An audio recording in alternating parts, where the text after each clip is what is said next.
চোখের সামনে ঝুলছে থোকা থোকা সবুজ আঙুর। দেখে মনে হতেই পারে এটি কোনো বিদেশি বাগান, কিন্তু না, এই দৃশ্যের দেখা মেলে দেশের উত্তরাঞ্চলে।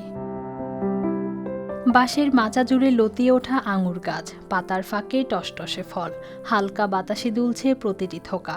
চারপাশে এমন এক সতেজতা, যেন প্রকৃতি নিজেই যত্ন করে সাজিয়ে রেখেছে এই বাগানটি।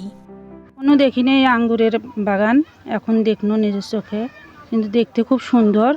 না আঙ্গুরটা পাকলে বোঝা যাবে মিষ্টি না টক। রংপুরের পীরগঞ্জ উপজেলার মিলনপুরে গড়ে উঠেছে এই দৃষ্টিনন্দন আঙুর বাগান। অল্প কিছুদিন আগেও যেখানে ছিল সাধারণ জমি, এখন সেখানেই সারি সারি গাছে ফলছে বিদেশি ফল আঙুর। আমরা একে ওকে বলছিলাম যে এখানে কি চাষ করেছে আঙ্গুরে আমাদের দেশে হবে, এরকম চিন্তাধারা মাথার মধ্যে আসলো না। তো যখন এখন দেখতেছি খুব ভালো লাগছে, খুব আনন্দ লাগতেছে। বাগানটা দেখতে খুব ভালো, আপনারা সহযোগিতা করেন। এই বাগানটি গড়ে তুলেছেন কৃষি উদ্যোক্তা তাওহিদ মিয়া। মাত্র 11 মাস আগে ছোট পরিসরে শুরু হয়েছিল এই চাষ। সময়ের সাথে পরিচর্যা আর যত্নে গাছগুলো বড় হয়েছে, আর এখন প্রতিটি গাছে ধরেছে ফল। মূলত বাইরের দেশে দেখছি এই আবাদগুলেন, যে বিদেশে আঙ্গুর আবাদ হয়, কিন্তু আমাদের দেশে এত ফলন দেবে আঙ্গুর আমি চিন্তাই করতে পারিনি। তবে খুব সুন্দর মাশাআল্লাহ ফলন হয়েছে, তো আমি খুব আনন্দিত।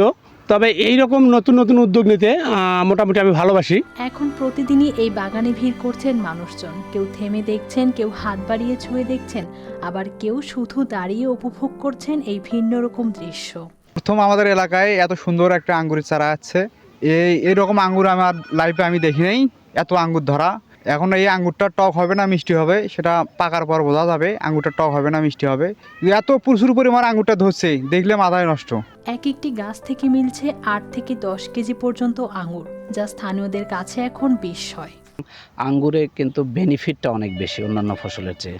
তো আমরা আশা করি যে কোনো কৃষক যদি 10 শতক জমিতে যে কোনো ফল বা সবজি করে, তার মধ্যে আঙ্গুর চাষ করে সে সবচেয়ে বেশি লাভবান হবে। পরিশ্রম, ধৈর্য আর সঠিক পরিচর্যা থাকলে দেশের মাটিতেও যে নতুন সম্ভাবনা তৈরি করা যায়, এই বাগান যেন তারই জীবন্ত উদাহরণ।